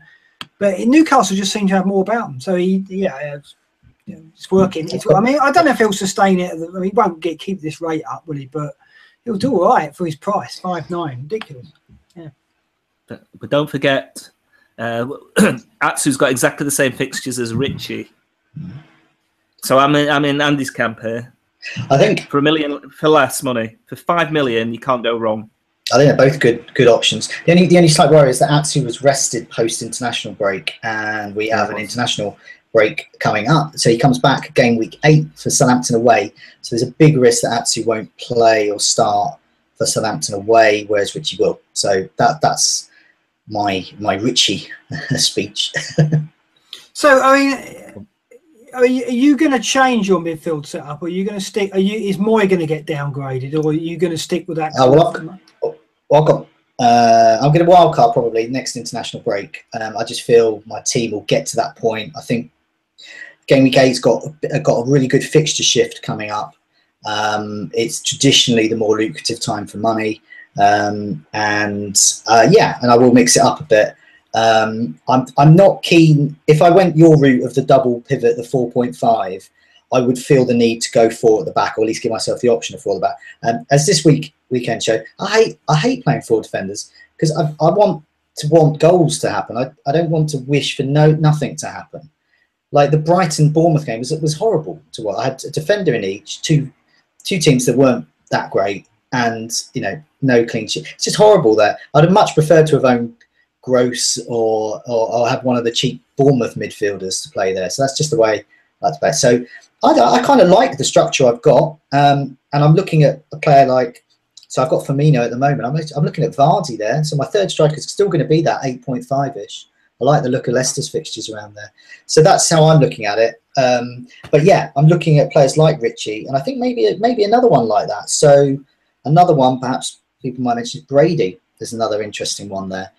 Similar, like he's like the Brady of the Richie of Lancashire, and so he is on all those set pieces. And that's what it comes down to, really. These players, you just want them to get really disappointing returns for him though, because I was considering him a few weeks ago and just not delivering. It's a shame. I believe he scored tonight, and to spite you, maybe. Yeah, I mean, he's in a burn. I mean, the thing is, the reason why Richie and Atsu are so good is Newcastle seem to be an attacking team. Burnley aren't. Huddersfield aren't for Moy. And what do you expect though? Tom Carroll, not an attacking team. You're not going to get a $5 million midfielder normally who's going to get goals and assists, because they're normally in teams who don't score a lot of goals. So, yeah, I mean, I think that's the issue with Brady, in that people were moaning the fact he didn't get any points in the Palace game, and Burnley only created 4 chances in that game because they just locked up, didn't they? Got 1-0. We'll lock it up now. You can't blame them, and so he's not going to flow points. But Atsu and Richie, I think, could, if Newcastle keep it up. I mean, here's another name, Mata, the forgotten man. What's his price at the moment? Well, exactly. No one knows. I was shocked. He's 7 million. I think that's pretty good. It's revealed he's on penalties because Pogba's out, and it's revealed that Mata is actually their top penalty taker. I've never seen him take a penalty. Yeah, he's a long time ago. So I had a look at, in terms of chances created for midfielders at 7 million or below, and he's right up there. So you've got obviously your likes of Richie. You've got a few names like Xhaka, but you can take that with a pinch of salt if you want. You've got Moy there, and then you've got Mata. I don't know. I think for 7 million, I think if they've got good fixture against Palace, something like that. I don't know. It's just a name out for those that like a little bit of a risk. Okay. I guess, Andy, you're going for Atsu, are you? I mean, Granville's tipped him already. I've got to agree with that as well. Is there anyone beyond Atsu you got your eye on? Nope. I just don't see any reason to get rid of him. Like I've said it. This is the way I'm looking at it. He's 5 million right now. He's on 4 points per game, including the one he missed or came on straight away for. So 5 million, 4 points a game. If you had a 10 million midfielder that was getting 8 points a game, they'd almost be essential. So to me, Atsu's ticking over. One thing I've tried to do this season is be a bit more patient with those players, because I think sometimes people look at them, they don't score for a couple of games, and that's game over. But they don't need to for that price. They're only there to fund the rest of the team. So if he gets an assist every 3 or 4 games, that's probably okay for me. And if he's going to chip in with their goal, he could have had more, like we've already said. Like if Joselu could actually shoot, and surely he's going to so it's not even shoot. Like some of those chances he should have put away. Like on another day, he'll score 1 or 2 goals there, and Atsu and Richie will have another assist or 2 to their names. So I can't look past it. This is, one of the reasons I'm against wildcarding. Like I said earlier, my 4 midfielders or my 5 midfielders, I'd probably swap Carroll to Loftus-Cheek if I was on a wildcard to bench. But other than that, the 4 I've got, I'm happy with. I just don't have any reason to change them. They're not giving me a reason to. Yeah, I mean, Richie's got the set pieces, so they're beautifully priced because I think Richie warrants the extra outlay. But if you're going a 5-9 or 6, as it will be soon, you are committing to playing him every week. Whereas Atsu at 5, you could bench him with maybe a Daniels in defence and rotate or something like that. Richie, you've got to play if you're playing 5-9, I think. Whereas Atsu I think he's balanced really well. It's a good price. And like you say, he'll get something every 3 games, I think, the way Newcastle are set up. And I think it's so difficult to look beyond those two. Az, you got any names to throw in? Gross. You're going to say Gross, aren't you? Well, I mean, I've said my piece about Gross. I mean, Gross is mainly in my team because I wanted a Brighton attacker. And it's nice watching a Brighton game and always kind of thinking that you can get points. Well, it wasn't nice watching a Brighton game on Friday. It was pretty. It was an absolutely dreadful game. And then when he went off, it was even worse for me. So yeah, I think with the budget midfielders, it's interesting because you talk about not expecting points every week, but if you look at some of the options that have come up in the past sort of few weeks, so Richarlison, Choupo-Moting, Jesse, these are players who kind of scored, and then everyone was like, well, you know, this is going to be my enabler. I want to get them in and keep them. And they've one week where they don't score, and then they're getting binned. So, to me, you pick. I do think Richie is probably the best option because he has the set plays and he has the penalties and everything like that. But I do think there is a case for going with a player like Choupo-Moting, who, you know, on his day can absolutely smash it, and Richarlison as well. I mean, playing out of position, you know, for quite an attacking Watford team. Still a really good pick. So if you've got these players, I don't think you should be swapping them about to try and find better options in the bracket. Just kind of pick one and stick with them. Yeah, Richarlison's another one. I mean, I think I've set up with 3 big hitters. I've got Mkhitaryan, Ali, and Salah. If I was going to get rid of one of those 3, it could be Ali, who's not in form. Then I would go Richarlison and Richie probably, and spread the money like that because I like Richarlison as well. I think he's a player that when I watch him play, it's not quite coming off for him. He's doing things, I think, he's doing things that are like an 8 million player. Like he's beating players, beating 2 or 3 players, getting shots, getting lots of touches in the box. He hasn't got an end product yet because he's a bit raw, but I think it could come. And the reason why I like him is because, like Richie, he's playing in a team that actually goes after goals. So I think that's a great name. Granville, any views on this? I think Rich is being mentioned so often because he's getting points, even the small amount of points. He's getting points every week, whereas Richarlison has got. I think he got a few at the beginning of the season. He hasn't really been mentioned since. But we have to remember these players that you know, just because one week they don't score, there could still be an option in a couple of weeks when you're looking to make your change. I jumped on Choupo-Moting because I needed to get rid of Pogba. My choice was really to go Pogba straight to Mkhitaryan, or upgrade my Vokes, who I had a feeling wouldn't start, and actually I was proven right. Or to upgrade him, and I chose to upgrade him to Firmino and to go with Choupo-Moting. And Choupo-Moting actually had a great chance actually in the game. He should really have scored from that position. He just hit it over the bar.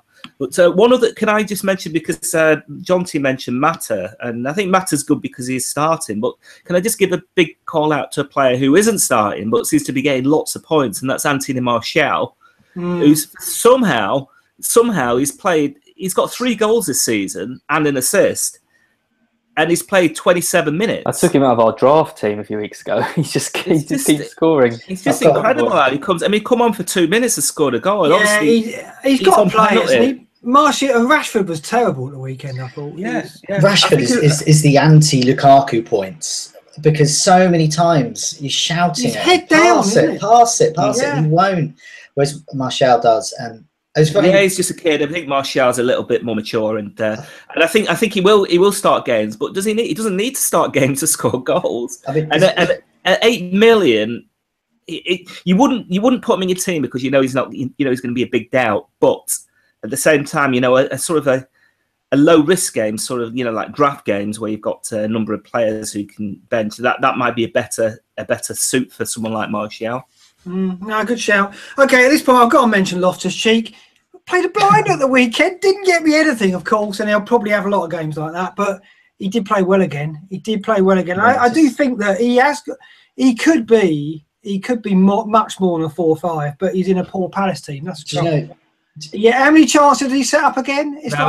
I agree. I'm with you. Ridiculous. Not. Do you know what? It's funny. After last week, he's got Chelsea, Man City, and Manchester. Oh yeah, United tough next. one. So there's no way. So he's already on a little double red arrow on the price change site. Do you know what? I'm actually tempted to get him in on my wild card as my you will. He's cheap better than Tom. enabler, but just the one, because then I actually think he's going to be 4.4 or even 4.3 by then. Because once it's such a fickle market, and once people see those 3 games, they go, oh, he's not scoring against Chelsea. Of course he isn't. And then by the time there's good fixtures in, and because I've got Tom Carroll at the moment. I never want to play Tom Carroll. He's just Mr. 2 points. I just don't want him anywhere near. He'll get the odd assist, Carroll. Maybe he hasn't so far, and they've had some all right fixtures. And I don't know. But I look at someone like Loftus-Cheek, if he's playing as a number 10, number 1. But I go back to last week as well. I'm not keen on having 2 of those fellas, but just 1. Yeah, why not? Well, the thing is that my idea was that I saw Loftus-Cheek early season. And I thought, well, obviously the fixtures are unfortunate, but I was hoping he'd get me something from the game at the weekend, and he did everything but that. But I look at him and go, if only Benteke. I mean, Benteke. I mean, he had this spell last year where confidence is gone, isn't it? Completely shot. It's just he turns it on and off. Like at some point in the season, he'll go 6 games and get 10 goals. But until then, he's dreadful. Absolutely dreadful. I think he's just not suited to the Premier League. I just don't think he is a player that is suited. He was, but something's happened. And it's almost like you've got to play old-fashioned. You've got to do a Big Sam with him. I don't get it, because sometimes he looks the ball up to his head, and it just doesn't work anymore. It doesn't cut it, even for rubbish teams like Palace. Even teams like Huddersfield, even Brighton don't play like that. I mean, they're not, at least they're actually scoring goals, unlike Palace. I mean, it's just not working. But I do think Loftus-Cheek, I mean, you've got to get him as a 4 or 5. Everyone's going to have a 4 or 5 mid. He'll go. The thing is, he'll go down in price. Doesn't matter, because I'm keeping him all season, because eventually Palace will have a run and he'll do all right, and he'll more than justify that, because Tom Carroll and who else is in that bracket? I just wanted to point out Andy King at 4-4. Yes, there's Shreyan Ray, who's on our live chat at the moment, has mentioned someone I'd completely forgotten about. Well done, Shreyan. Zaha, not far from being fit. Yeah. So I do look at Zaha. So this what might put me off a bargain basement Loftus-Cheek is Zaha is actually a bit of quality, and I think they could improve. So yeah, wait for those 3 bad fixtures out of the way. Zaha could even be in my wildcard team. I tell you what, and this is going to be controversial, I reckon Loftus-Cheek is better than Zaha, because I think Zaha can't... Oh, you've gone mad. No, I'm not. Loftus-Cheek... insane. I don't know what you're like. You're like Jack. No, he's not a better player. Well, I don't know. Maybe he is. I actually think in a number 10 role, if Zaha's going to play out wide, which I think he will, if Loftus-Cheek's playing number 10, he's a better finisher than Zaha. Zaha's finishing is just not. He's obviously going to get loads of assists. But the trouble is Zaha needs Benteke as well. This is the trouble. Both of them. If Benteke can't finish, it's over for both of them. It's like Jack and the Beanstalk with you. You've had your wild card. You've swapped all your cows for some magic beans. We're like Jack's mum. You're saying, hey, look at these magic beans. They're brilliant. They're going to bring me riches and adventure. We're just looking at them going, what? It's just Loftus-Cheek. Loftus-Cheek is a fantastic player. I love him. I think Kane or Loftus-Cheek bias. Sorry, what's that? Kane. Is this not what's called confirmation bias? No, but I do think he could be more. I don't know how many goals Zaha's going to get in that Palace team, or how many points he's going to get if Benteke doesn't fire. Whereas I think if Loftus-Cheek plays number 10, he'll get 4 or 5 goals for sure. Whereas Zaha should get that. But I don't know. He's a funny player, Zaha. He's not one-on-one. He panics, and I worry. And he's so much more, isn't he? Is he 6'9" now? 6'8". 6'8". It's a big difference. There's a big difference in points by the end of the season. That's what you pay for. Well, you start the season with him. Yeah, I did. I started the season with him, and as soon as I saw Loftus-Cheek and the way he was playing, I thought, well, I don't want to get Loftus-Cheek because I've got Zaha. So having got the other one, you're not going to get both of them for sure in that Palace team. And I just think Loftus-Cheek is more value, and I think 6'8" on a Palace player is a gamble. When Benteke's firing, they're both do all right. But when is that going to happen? This is it. They're both dependent on him scoring goals, because I don't think Zaha and Loftus-Cheek they're not going to get more 4 or 5 goals each. it's assists, isn't it? And they're only going to get. I mean, Palace haven't got another striker either. It's like I love that we're talking so about dependent on him. I love that we're talking about attacking options for a team that hasn't scored in 5 games. Exactly. Yeah. Well, Three awful things. Shall we? but you got to think. You got to think they'll get out of it, haven't you? I mean, that's the thing. They'll have a spell. Speaking of lack of attacking options, should we talk about premium defenders? We've been asked quickly, really, about our top premium defender pick. You've got a cracker as well, haven't you? By the Mo. Now he's particularly thinking a bit in advance, so he's imagining. So we've all got to imagine that we're looking at game week 8. So whether we're wildcarding or not, it's after the international break, so it's kind of a nice fresh start. And so yeah, over to whoever wants to start first. Who's your top premium defender pick going forward? I'll go. I really like Kolasinac. I think Arsenal got really good fixtures. I think a lot of the time the fixtures do bring the clean sheets. He should be nailed now with Oxlade-Chamberlain going. So I like him. I won't name the other ones I like as well because I expect they'll get taken. There's one particular guy I like just because of how funny he is on Twitter, and I'm still working out if that's a viable reason to bring someone into my fantasy football team. But yeah, I like Kolasinac at Arsenal. Yeah. Yeah, it's Kolasinac for me. If I couldn't have him, I'll go Daniels because on Friday I was like, I mean, he's 4'9". He's not a heavy hitter really, but I just think he's in that realms of he's a player that you get in because you think he's going to get you attacking points, not necessarily because he's going to get you clean sheets. I think Kolasinac will, but Daniels, I think. He'll have another. He's a player you love, Johnsy. I think he'll have another 5-goal season, maybe 3 or 4 assists. Fixtures, I mean, you never know. Well, they're all right. They turn a bit. So. Tottenham away, Chelsea at home, game weeks 8 and 10. But yeah, I mean, no, you're not going to get any argument from me. Charlie Daniels, it's absolute. When he's absolute gold, it's just the lack of clean sheets that worries me. Yeah, but for game week 11, it looks nice. So I'm not thinking yet, but I think if I had a wild card around 8, he'd be in the thing. He'd be in the reckoning. What about you?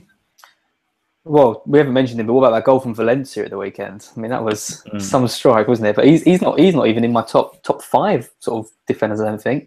For me, it's Kolasinac number 1 because he's a beast, and he's got great fixtures to come, and he's shooting a lot. And even David Luiz trying to break his leg didn't even phase him for more than 10 seconds, so that was nice. And then it's Alonso, and then it's Davies, and then it's Mendy. And then it's one of these 5 million options like Daniels or Creswell. So I think you've got there's 5 really solid wing backs there which you can go for. I think defence has got some great options this year. Granville, a lot of names mentioned there. You're going to take one of those?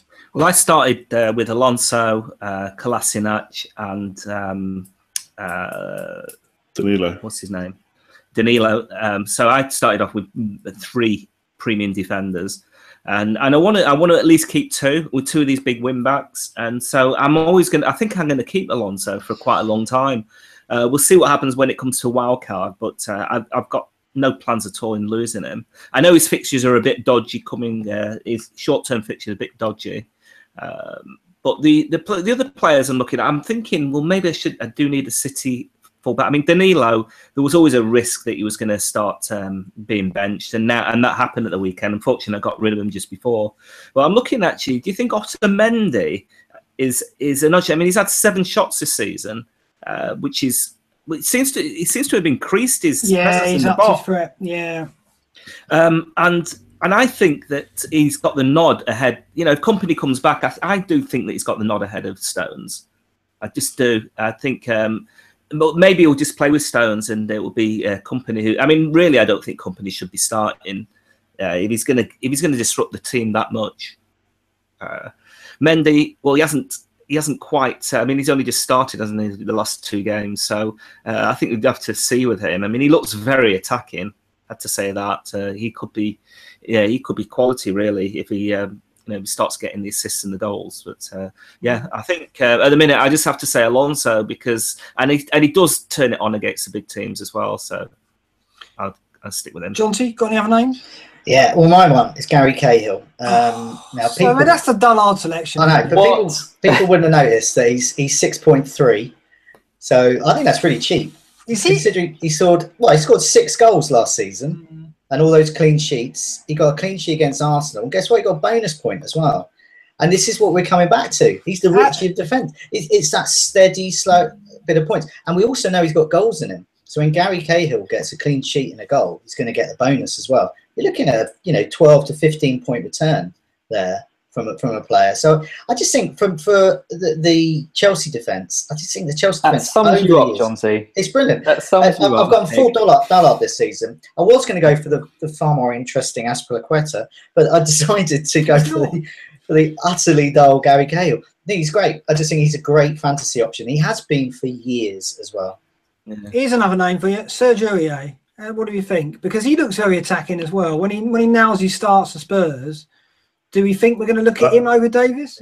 Yeah, that's a wild card pick for me. As soon as I know he's going to start, I think he's probably going to be worth 0.3 over Davies. And by the time we wild card, it could even be only a 0.2 difference. So I really like Aurier, and I think he's going to be a good option. I just think until we know for sure he's got those starts, it's hard. But yeah, for sure, in the wild card in a few weeks, he's on the cards. Yeah, I think Trippier and Aurier. I mean, it's going to be like Walker and Trippier, isn't it? Every fifth game, Trippier comes in. That's the issue. They're not going to freeze Trippier out altogether. So that's the con there with Aurier. But loads. I mean, there does seem to be a lot of good options, doesn't it? This is the thing. This is why Az has done what he's done. This is why he's got two teams. This is why he's got this other guy's team. This pseudonym that he's used. But yeah, it's just so many defensive options out there. But another thing about defenders is the bonus points. So quickly before we get to next week, I'm just going to mention we've been asked by Bolivian Seaman, who is one of our prolific community article writers. I loved his articles last year. Yeah. And he says, what makes a good bonus point player this year? And if you could create a bonus point best squad, who would be in it? So I've had a look at the baseline bonus chart. So these are the players that get stuff just for turning up. And I've got a team here, so I'm going to run it past you, and you can do what you want with it. So in goal, Schmeichel or Fabianski, absolutely mopping up the bonus points. For Arsenal, Monreal, so better than Kolasinac in terms of getting the bonus. Ben Davies is absolutely mopping them up at Spurs. Maguire and Keane. Now this is good because Leicester and Everton have good fixtures coming up. Maguire and Keane. So if they're going to get a clean sheet, could be on for a 9 points. Yeah, Keane, I was surprised at. All of his BPS is baseline at the moment. Yeah. And he's right up there, isn't he? Keane's a player I'm looking at, definitely, especially on a wild card. Maguire as well. And Swansea guy, Fernandes. Now, a lot of people, people have got Norton in. My instinct would be to say Norton. But luckily, I'm massively dull. And I was having a look at the centre-back, Fernandes. But he is doing really well for those baseline bonus. So once again, if we think they're going to get a clean sheet, this is the guy who's going to get an extra 1 to 3 points. The midfield, Eriksen, De Bruyne is the man. Mata, we've already mentioned him. And then a couple of little enablers here. Davis is Southampton.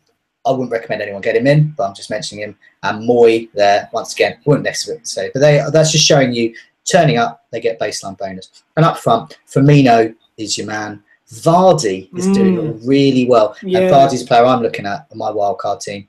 And there he is, back to square one, back to the beginning. It's Aguero. Aguero is a baseline bonus magnet. It's funny, when now we're surfacing the baseline bonus, it's surprising how little the strikers get. Like Lukaku and Kane were on 0 baseline bonus last week. And I looked at it and thought, well, there must be an error, but it's not. Because they have shots off target, they get tackled. And to get any baseline, a forward has got to do what Firmino and Vardy do, which is track back and lots of key passes or lots of tackles or something like that. And obviously Kane and Lukaku don't do that. It's quite interesting the way it's balanced. A small point, and we mentioned about the chances he's creating, the goals we already know about. I factor in the bonus as well. Oh my God, I'm back to thinking about Aguero again. No, let's not go there, please. Let's not go there. Okay, weekend preview. Let's do it. Clean sheets. Andy, we'll come to you first. Burnley against Huddersfield. Don't throw too many goals. I think Burnley always good for clean sheets, especially at home. I've got to agree with you. I think even I was actually quite surprised that Pope was priced at 4.5. Although it kind of makes sense, I suppose, if Heaton's 5. But he doesn't look that bad. He's not as good as Heaton, but he's not a complete dud that's coming in. So yeah, I think they're still looking good for clean sheets at home. No, like that pick. I'll tell you why later on. As your clean sheet.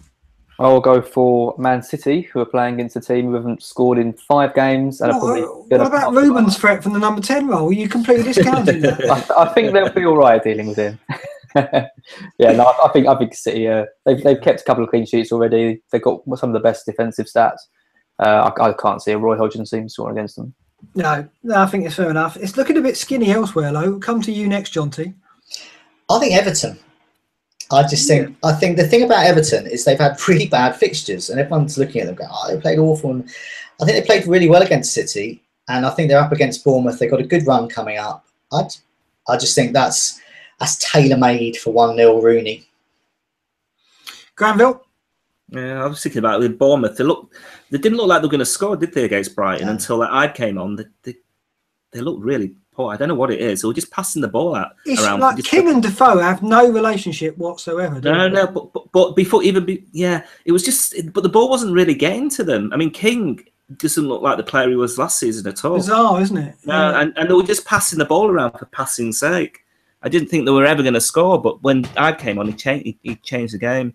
I think United are going to keep a clean sheet against Southampton. Yeah. I think that's it. I can't really see anything else that's obvious here. I would of course gone for City at home to Palace, but no, I don't think Southampton are going to score against United. No, I agree with you there as well. And what's left? Well, I look at Arsenal, West Brom, but then West Brom set pieces. You've got to think something will happen, won't it? Something will happen. But that looks all right. The other one, maybe. I mean, Brighton Newcastle could be 0-0. Brighton are strong at home defensively. I don't think they're going to concede much. But Newcastle are lively. But I think that could be 0-0. So I'll go Brighton clean sheet. It's a bit risky, but I think I'll go with that. They might nick it 1-0. They've got to win their own games. Newcastle won both their games in the Championship against Brighton. Yeah, I know. But I think Brighton.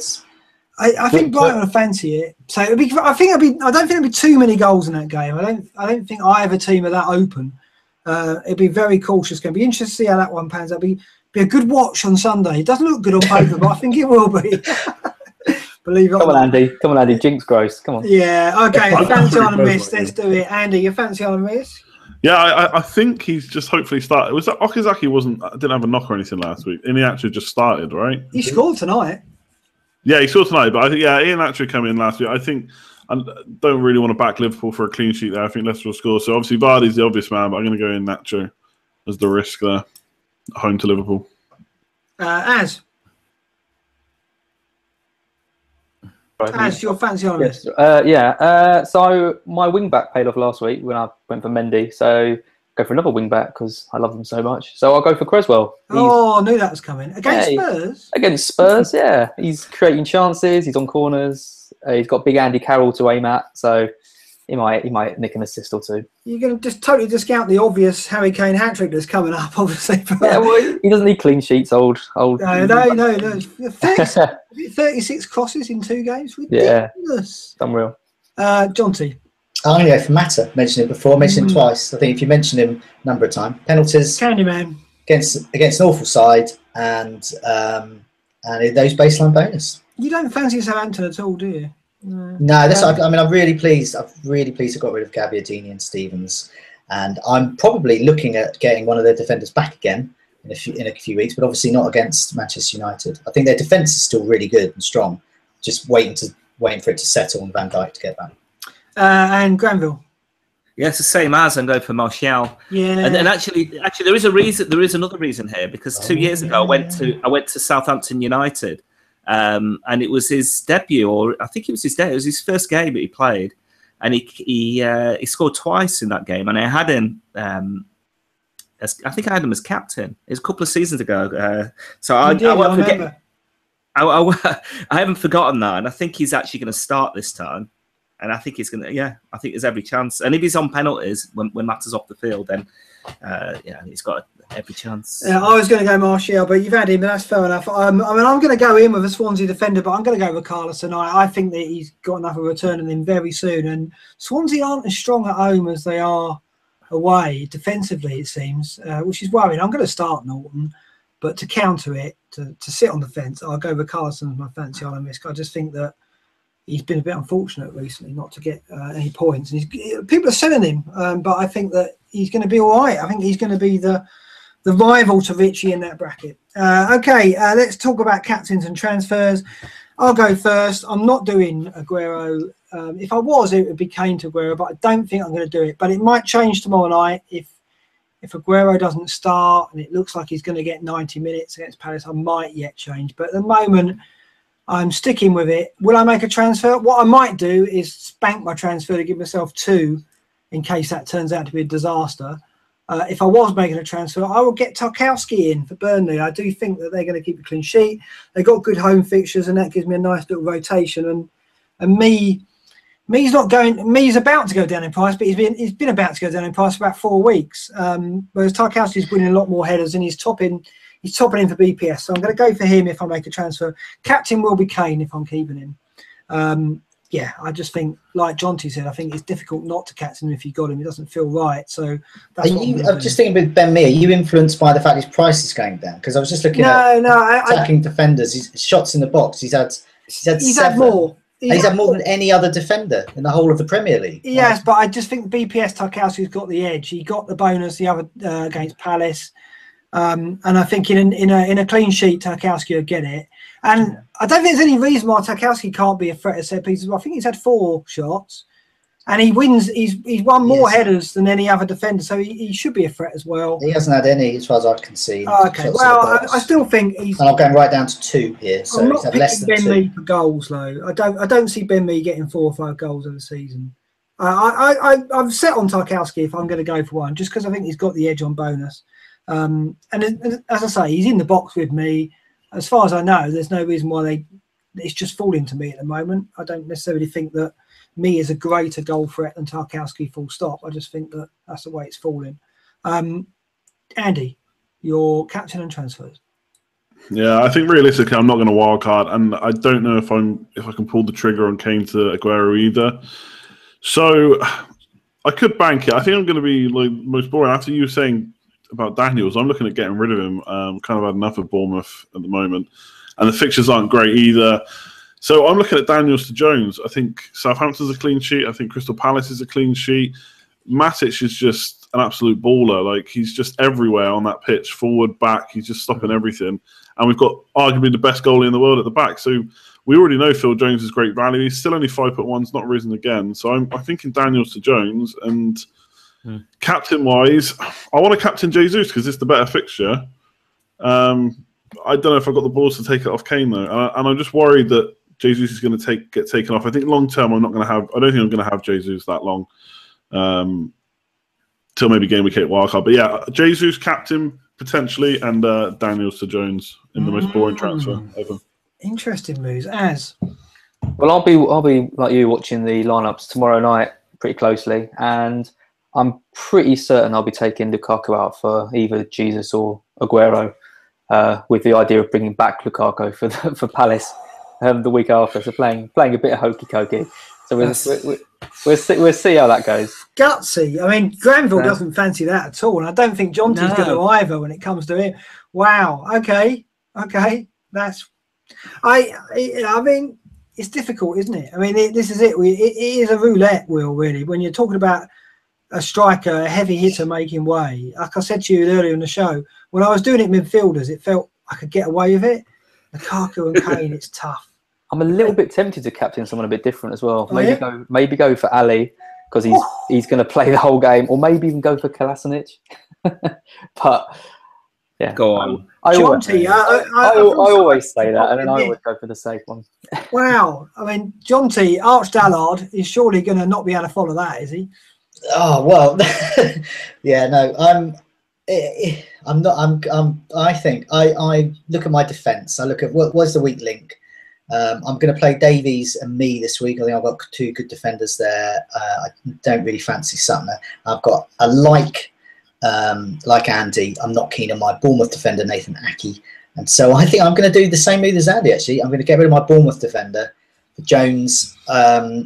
Sunday showed the need to get a Manchester United defence in for the ownership thing. They're so well owned with De Gea as well, that if you basically a big chunk of the players are getting those clean sheet points and you're missing out. And he's got Palace the week after, so yeah, that makes sense for me. And I'm not gonna and I'm going to captain Lukaku. I think he's the best bet for a captain for me. And the good thing about that is if Kane scores and scores really well, I'll be pleased because I've kept him. And lots of people will have dumped him. And so I'm happy there. But if I captain Kane and he lets me down again, then I'll be miserable. So I think that's a win-win, hopefully. Well, I mean, if I'm miserable Saturday night, that's always a win. That's fine. That's fine. I live to be miserable on Saturday nights, it seems. Granville, what are you doing? I don't really have any choice other to captain Jesus. All my other players are playing away from home. It just seems the obvious choice. I think he's going to start. He's going to play. Maybe he won't play 90 minutes, but I think it's enough at home to Palace. In terms of my transfer, I'm thinking of doing the same. Ake to Jones. I think it's pretty obvious transfer. I knew that I had enough to do it, but I haven't done it yet. I'm just waiting for the end of the midweek games. Yeah, Jones isn't going anywhere, is he? I look at that United defence and he looks better than Bailly at the moment. I think the issue is his injury record. I mean, that's always going to be an issue with him. Yeah, but I think the way he's playing, I mean, Bailly's looked a bit strange this season. He's made some odd decisions. He's out of position sometimes. Jones is keeping it secure there, so I don't think he'd afford to take him out. I'm actually waiting for Luke Shaw to come back because all of a sudden Blind's not played, Darmian's played left back, now Young's playing left back. It's almost like Mourinho's not quite sure on that, and he did say pre-season that he was going to give Luke Shaw another chance to show him what he can do, and he's 4.9 now. I really like Luke Shaw, so it would be a risk. But as soon as he comes back, I'm going to be super tempted because I think he's good at attacking threat. He could be someone to win us penalties. And obviously then he's just as good as all the other defenders for clean sheets. So obviously he's not an option now, but yeah, I'm looking at him and Jones probably. Yeah, no, he's Young had a good game at left back, but yeah, he's clearly not happy with that. So and Shaw's due to play tomorrow, I think. So it'd be an interesting one to watch. Okay, think of him, that's a very long one, but Aguero, I mean, we're all blaming Aguero. And at the end of the show, none of us are getting him in. Is that going to change in 24 hours? Maybe. We'll see. Yeah. Yeah, well, yeah. You're going to do the hokey cokey. You do the hokey cokey. I tell you what, if you do that, that'll be very gutsy indeed, and we could all have egg in our face next week when you join us for that. But yeah, by the looks of it, the message is we're too cautious to go for Aguero. Are we going to pay the price? We'll be back next week and we'll find out. Okay, it's a good night for me. Good night. Good night. Good night. Good night. Good night, all.